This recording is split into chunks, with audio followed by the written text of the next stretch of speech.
Well, we are, as Todd said, at the end of our Vision Builders series for 2016, and I think it's been a fantastic series. I have learnt something every week. I'm not just saying that because I'm involved in the planning of all of it. I think it's been amazing. The first week, Carl talked about Nehemiah and encouraged us not to grow weary. And Nehemiah gathered his troops and they were getting weary halfway through. And he said, come on, we've got to finish this wall. We've got to get through it. And that was, I found, really encouraging to me, just to keep going. You know what? God's got this. Just got to keep putting one foot in front of the other in whatever circumstance we're facing. Then we had the bunch of people up here on the stage, our mission leaders, with their very real stories about how it is on the ground doing mission in the kingdom, the highs and the lows. And that was very powerful. You know, and we focused on the youth that morning too, and I love that we focus on the kids today. They are as much a part of this vision as we are sitting here right now. And last week, George Savides talking about, you know, the fact that we get equipped here on a Sunday, but it's Monday to Friday that we go out and we're on mission. We're on mission influencing and being salt and light in the communities that we're in.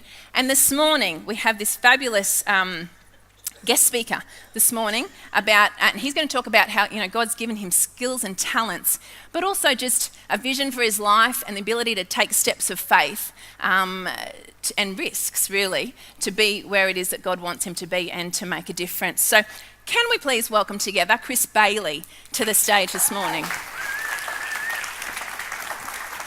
Welcome, Chris. Thank you. So good to have you with us. Good to be here. It's been a blessing all weekend. Chris did a workshop for us yesterday with some of our AV guys. Fabulous. Just was able to flesh out a few things, the creative tech kind of side of things. But this morning we're going to hear more of Chris's personal story, and he's also going to give us a bit of a tool at the end that will help us as we're talking to people about Jesus. Yeah. So thanks for being with us. Thanks for having me. Turned on the sun today. Yesterday was a bit of a washout. It's nice, yeah. But the sun today is lovely. Seeing the variety of Queensland. It's Yes, great. you are. We don't have the rain much, but we do have the sun. So I want to tell you a little bit about Chris. He is a film director and visual effects artist. He works in Melbourne. He has got an American accent. Have you noticed that already? A little bit of one. A little bit. He's from America, but now he's in Melbourne. He's been in the film industry since 2005, worked in the US and Australia doing films. He currently works for Power to Change, which you might know as Campus Crusade or Student Life in uni campuses across Australia. They've recently rebranded to Power to Change. And you've got a film company within that organisation called Wondergate currently. And this is what Chris writes about Wondergate Films on the website. This is like the vision. Our desire is to tell engaging stories that express the heart of Christ and appeal to audiences who have little or no experience with Christianity. Our intent is not to create a Christian filmmaking subculture, but to engage with anyone, no matter what they believe, in a way that's open and respectful. We hope our films will move you deeply and give you an intimate glimpse into the mysteries of Christ. And I love that vision. I love that it's a vision for anyone. It's to affect anyone and have a conversation with anyone and just let them know about who Jesus is and the love that he's got for them. Yeah. It's brilliant. So Chris, can you tell us a little bit more about your background? Yeah. Grew up in the States, you had this passion for film. Just give us a bit of an update on how that all worked out. I think, for me, so I grew up in America. My dad was a church planter and a pastor, and we moved around a lot. And from a real early age, I had a real passion and desire to know what God had put me on this earth for. So I accepted Christ when I was about 11 years old, 10, 11 years old. And around 12, I remember hearing a message about this idea that God would shape us and put desires in our heart that he would intend to fulfill in his way. And that he would have a plan for our lives. And that concept of God having a plan for my life was so exciting to me as a 12-year-old. And I really began to seek God earnestly about it then. I remember praying, Lord, show me, what's your plan for my life? And I had this the skill of drawing. I really like to draw a lot. And I really like stories. I like storytelling. And I wanted to put those together. And I just had no idea how that would work or what that could be. And in that process of praying through it and asking God to help me see what he had made me for, it was like one day I just woke up to this reality that, wait, maybe God's made me to make films for him. And as I explored that, I realized I had this deep passion for that. I really wanted, deep down, to be able to make a film, to make films that would help people that would never set foot in a church still connect with God in a way that would help lead them to Christ. And really since then, that's been a driving passion for me and something that I've been on a journey with God, seeking him on how to fulfill that. Right, so you skilled up, you learned how to do things. Skilled up, yeah, bit by bit. And you started your career in film. And that was in the US, and it wasn't the Christian film scene. So, there'd be an obvious tension, I think you would understand, about being a Christian working in the film industry in America, and some of the principles that may be a bit different to how you would live your life. So just explore that tension with us a little bit. Sure. How you manage that? Yeah, it was interesting. I think I'm like most people. I love a good opportunity. I'm hungry for opportunity. And so when something comes, it's like, I'll just take it, put my blinders on and not think about the moral implications and just dive in, and I'm guilty of that just as much as anyone. But I think, for me, I've always engaged with God in the process. I've always been one to take time with the Lord every day and say, okay, God, lead me today. I've taken a lot of comfort from that scripture that says that, we might plan our life in our mind, but it's the Lord who directs our steps. And so I've had to lean on God for that and say, okay, God, I'm going to trust you to direct my steps. And you're right. In the film industry, there's a lot of film that gets made, a lot of content with, questionable issues that deal with the moral stuff that, would conflict with my beliefs. And if I thought too much about that, I think I may have never gotten involved in it in the first place. But I kind of, in my own ignorance, I guess, just jumped right in. But in the same way, I trusted God to shape my circumstances. And I think we can do that. I think we can trust God to shape our circumstances. And I never found myself in a position where I was involved in a film where there wasn't a clear choice that I could make or a clear thing that I could do that was following God in that position. And it was a case-by-case basis. You just kind of trust God as you go, one step at a time. You trust him to provide opportunities going to help you to continue to pursue him and grow in him. And you're going to trust him to shut down the things that are just going to derail you. And we can all get derailed. The enemy wants to distract, wants to come in and mess up what God's doing. He wants to discourage us and knock us out of the race. And sometimes that happens, but it's never too late. God can always rescue that process if you just re-engage with him, and he just puts you right back in. He's always turning what the enemy intends for bad into good.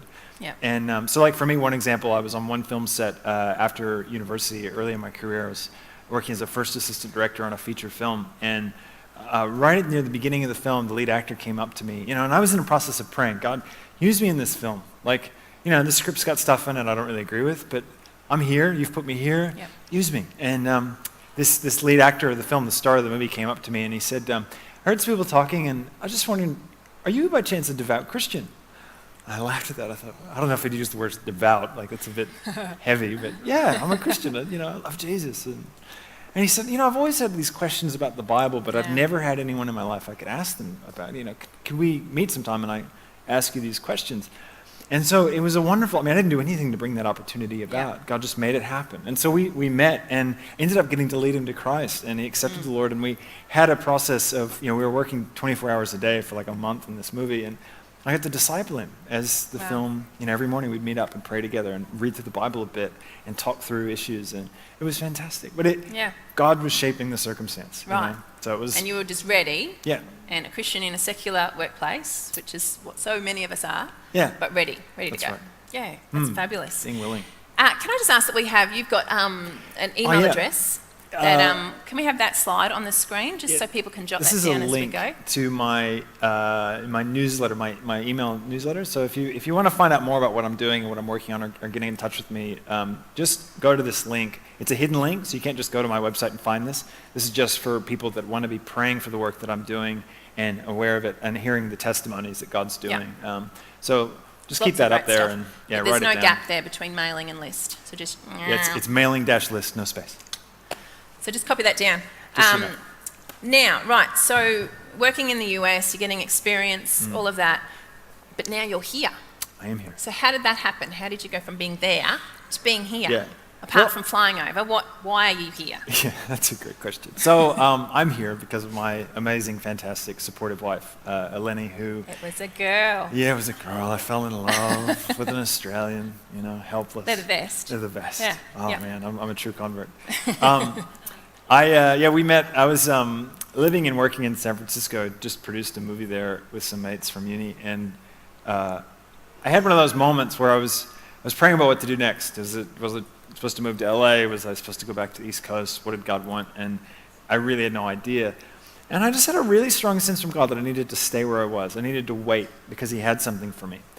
You know, I joke around, you're only ever 80% sure of what God's saying to you, you know? And so you kind of get this sense, and it's like, I think this is what he's saying. 80%. And it's a pretty good ratio. 51 maybe 51. sometimes. Yeah, that's more like it. This is one of those moments where I just thought, you know, I think this is what God's saying. I'm going to take action on it. I'm just going to wait. And yeah, I was glad I did, because it was shortly after that I made that decision that she came to America, and we met at a church I was going to, and ended up deciding to come back with her to Australia. It's a good decision to great wait. Decision, yeah. Just listen onto that wait. That's right. And so you came over here. Now that's a big thing though, to leave your family, your country, what you know, and your work life, your career, to come over to Australia, which is not as well known, getting there, but not as well known for our movie making, and much less dense population. Yeah. So big deal. So how did you go with working that through once you got here, looking for work, all that kind of stuff? I mean, you know, it was one of those things. It was by faith, right? Yeah, I used to feel that if the Lord ever really wanted to use me in the film industry, you know, he always does things opposite to the way the world works. Like, that's a great way to work out. What does God want to do?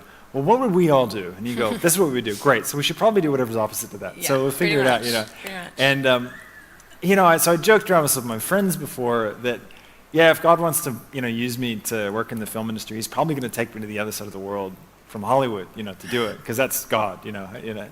And so when this happened, it was like kind of this funny joke. I'm like, wow, wait a minute, maybe God really is doing it. I actually took it as a sign that the Lord really was going to use me, that he was leading me so far away from where I thought I needed to be. I thought, oh, this is good. This looks like the kingdom. But, you know, all those intentions aside, there were these moments. I wish I could look at challenges like that. Oh, yay. Yeah, I wasn't always seeing it that way, Yay, you know. It's the kingdom. That's great, Chris. I love that you see it like that. Keep going. Yeah, I was trying, yeah.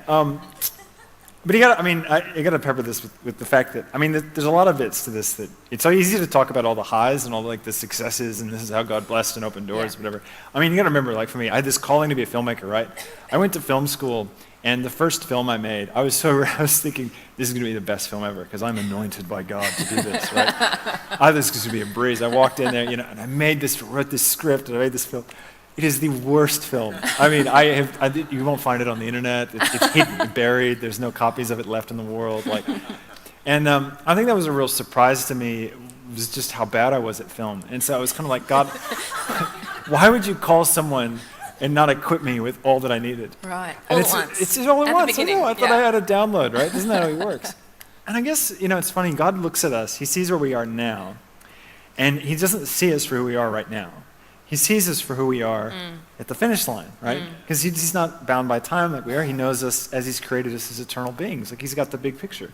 He's looking at the little seed going, yeah, I know the tree that you're growing into. You don't know it yet. You can't see it. So trust me by faith. Here's the picture. Great. And you're like, yeah, but I can't. There's no way that adds up, because, you know, I'm not able to create that kind of stuff. How on earth is this going to work out? But, you know, there's this delight of, well, maybe God just loves me. And maybe he just wants me to do this. And he's made me to want to do this, and so it's all going to work out great. I mean, it's a bit naive. It definitely hasn't all worked out great, in my opinion, but in his opinion, it has. And I guess it's cool watching that journey. So coming to Australia was like that. It was one of those moments of, this doesn't make a lot of sense, but you know, I really see this is what he wants me to do. And when I came here, I didn't have working rights. So I was on a visa with no working rights. So here I was, this guy was trying to establish a career, and I was kind of making a little bit of headway in America, and then I come to a totally different country where the culture's different, the language is different. You know, it's maybe English, but my goodness, it's a different form. And just the cultural practices, I made so many cultural faux pas within the first 20 days. It was embarrassing, you know. Yeah. There's some words you shouldn't use. No, that's very true. I made those mistakes, you know. And anyways, but I was having to learn to trust God with that, and to kind of take that humble pie. And one of the things that happened early on in that journey was, you know, it was really discouraging not having the right to work. I'd never been an immigrant before. You know, I'd always been a national. You know, I'd always been, this is my home. I was born here. This is my country. And, you know, if you don't like it, get out. That kind of, I didn't have that attitude. But anyways, and when I came here, it was like, wow, now I'm an immigrant. And oh my gosh, this is totally different. To have these rights that I took for granted taken from me. And now I'm in this totally new context. And that was really humbling and challenging and difficult and scary. It's so disorienting and scary to not have that kind of security in your life. And so I just clung to the Lord. And one of the few jobs that I was able to get, I could only do really cash in hand work, even though I wasn't really allowed to. Don't tell anyone. But I had this job one day to don't report me to immigration. Thanks. I'm a citizen now, so it's safe. I was shoveling dirt for this guy at this construction site. And so I had my shovel, I had my pile of dirt, and I had my university degree. It was the three of us there. And I'm doing this work thinking, where is my life? What have I done with I've thrown all my opportunities away. You're newly married here too, I'm newly married, and well, no, not yet. So thankfully but you moved over. We were engaged and about to get married. Yeah, no job. I had work rights by the time we got married. Praise God. So, but it was scary. It was still scary heading into that. Yeah. And I was so discouraged. This was a period of real discouragement because nobody knew me here. Nobody cared about me in the film industry in Australia. I hadn't done anything significant enough in America to open doors here. And it was like starting over. And I just thought, God, what's going on? And I remember, in that process, I could have hardened my heart to the Lord and said, well, you've forgotten about me. You've messed up my life, so I'm just going to forget about you. But instead what I was doing was I was engaging with him. I still saw him as my friend. He was the one that was with me in it. And I could trust him. He was like my dad. He could take care of it. He was taking care of it, even though I didn't understand. And so I was praying still in that season. I was still engaging with him. And I remember I was praying that particular day. I was shoveling dirt. And it was that whole week I'd been shoveling dirt. And I was asking him, I said, Lord, I'm just so discouraged. I don't see how this is going to turn out. Have you forgotten about me? Are these dreams in my heart, are they just silly? Did I come up with this whole thing? Did I not really hear you? Because there's a chance that's been the case. God, what's going on? And I was praying that as I was shoveling. And all of a sudden, these trucks start pulling up, right? So I'm on this little plot of land right next to this row of shops. And these trucks just all come out of nowhere and pull up right after I pray this. And then the doors start opening. And these people start getting out. And they start unloading all this equipment. And I'm like, what is this? And I'm just standing there with my shovel going, what is going on? And then they start moving out lights and cameras, and it's a film crew. And then these actors get out, and they start filming this scene, and this director's working with these actors, and it's like a episode of Neighbors or something. I never worked out what it was exactly. And, I could have taken that as a slap in the face. Yeah. I could have gone, wow, look, they're doing what I want to do. I should be on that side of the street, but instead I'm on this side with a shovel. Yeah, right. This is embarrassing. God's just forgotten about me, and forget you, God, this is pointless. But because my posture was different, I was just turned a little bit towards him. My eyes were just open that little bit to see what he might be doing and he might be saying, because I was engaging with him in prayer. That when I saw that happen, I saw it as an encouragement. I saw it as just such a gift from the heart of the Father saying, hey, I haven't forgotten you.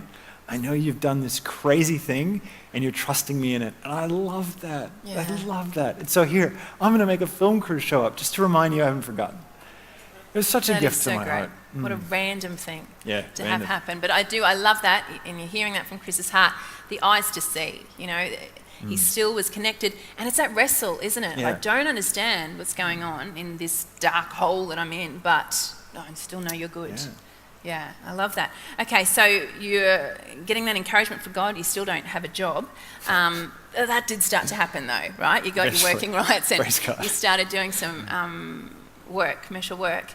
How then did you get involved with Power to Change, Campus Crusade? How did that happen? So eventually, I got married and ended up, the Lord blessed us through another miracle with a visa that gave me work rights, and I got my permanent residency and started looking for work, and the Lord blessed me first with a job.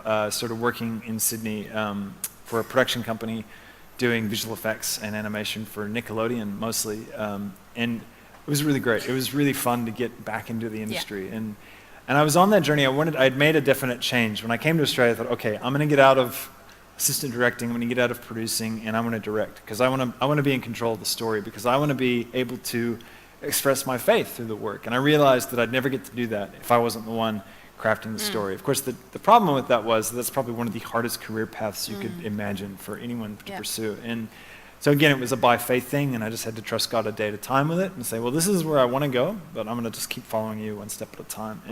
And God started to open opportunities to do more work that demonstrated those skills. I was getting better, praise God, through the process. I was still making, I kind of on my own time made some short films in that early season, and they were still so bad. I mean, it would be so encouraging if I was making stuff that was amazing, It'd be so much easier to believe by faith if that was the case.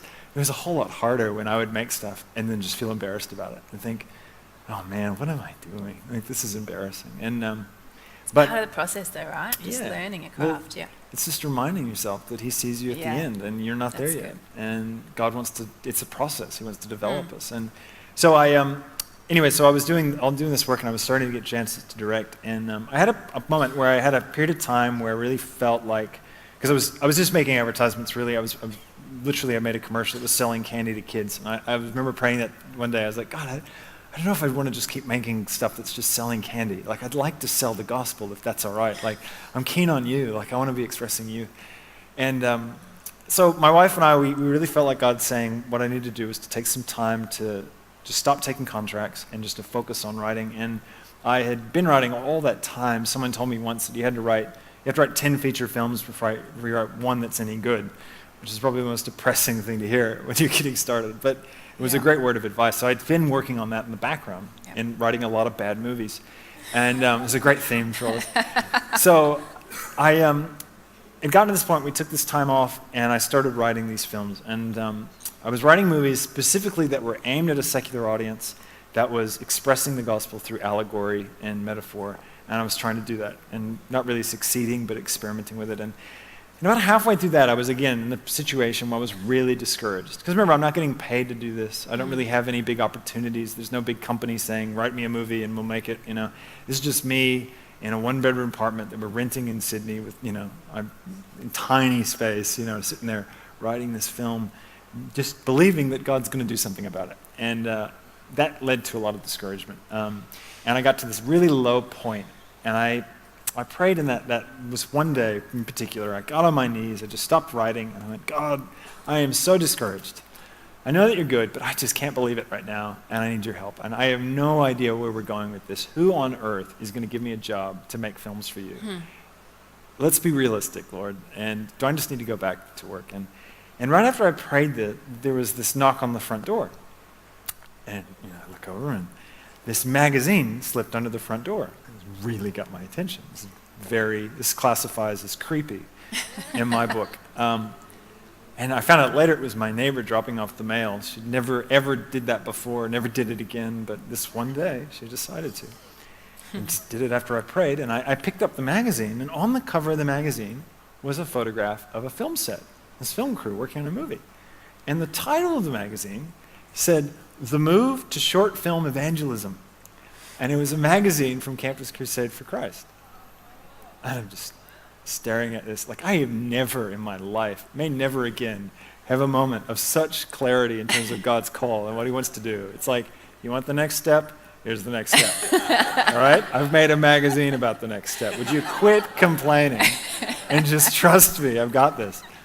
And I don't think he actually takes that attitude with me, but it's funny. I turn over the back of the magazine, and there's a photo of the associate pastor of my church having a meeting with these people.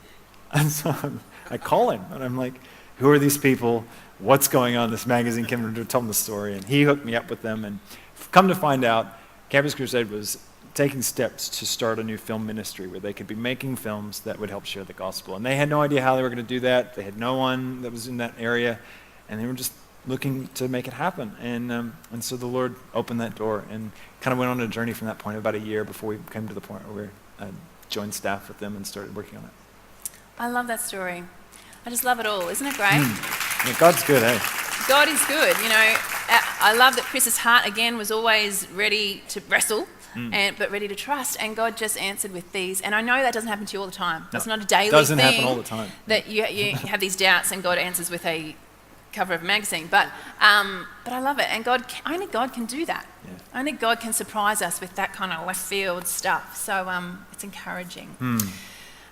Chris, if you go to his website, he has a whole lot of examples of not maybe your early stuff by the sounds of it, but your later stuff that he's been working on. It's great to have a look at. I had a look at your psalm. You've got a psalm, a story about one of the psalms. It's just great. Go and have a look at it if you get a chance.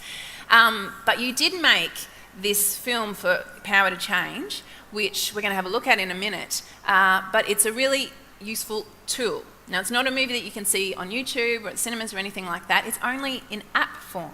So it's called The Parting Gift. Yep. Can you talk to us a little bit about what The Parting Gift is for and why in an app form? Yeah, okay. So The Parting Gift was kind of the culmination of a lot of things through my work with Power to Change. So I've been with them now for almost 4 years, actually. And we've made several films, and we've been working towards experimenting and trying to figure out how do you use a film in evangelism effectively.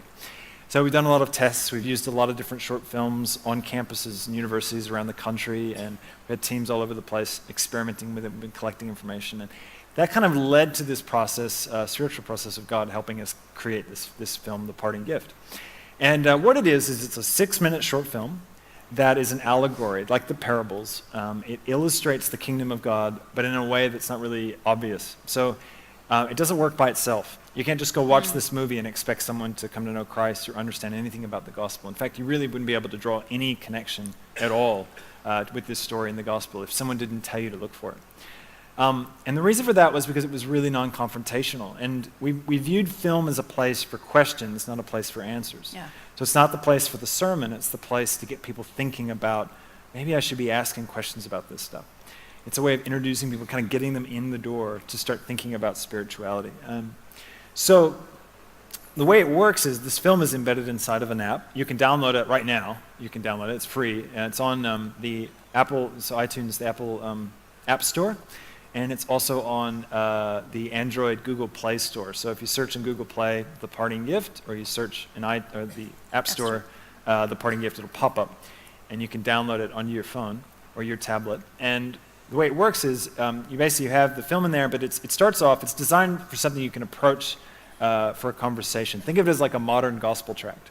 So you can approach a friend who might be curious about Christianity and say, hey, you want to check out this film? It illustrates the gospel and illustrates the message of Jesus. Don't say gospel, but they won't understand that. And would you like me to show it to you and talk about it?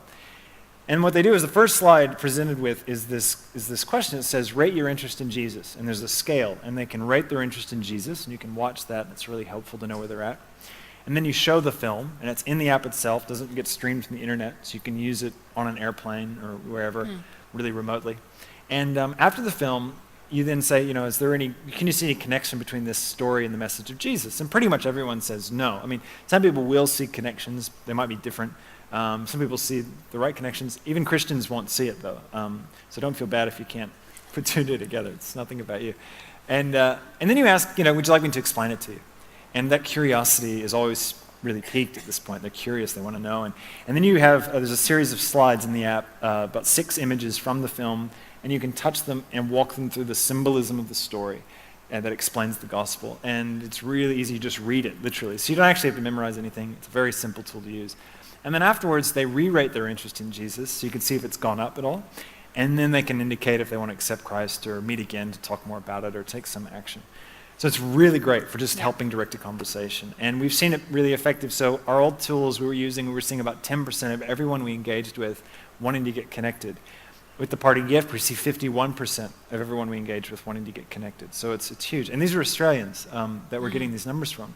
We've seen over 67 people accept Christ on the spot just from watching the film, which has been a miracle because we weren't even aiming at that. It was more about getting people connected that would then later accept Christ. And a lot of people have gone on to accept Christ. So it's really, really exciting to see it being used all over the world, and here especially. It's really exciting. So that's starting the conversation. Yeah, it's so easy to have a go. Like, I'd encourage you to check it out later on. Like, give it a go. Just read it. There's also on the website, we've got a training video, about 20 minutes long. You can watch it, and it explains everything about how to do it. On this website, Wondergate Films. Yeah. Wondergate Films, yes. Which will become, it's going to be wrapped up into Power to Change's website, so eventually it'll redirect to that. But if you go to Wondergate, you can find it all there, and links as well to get to the app to download it. Do you want to have a watch? Want to have a look at it? Let's watch The Parting Gift.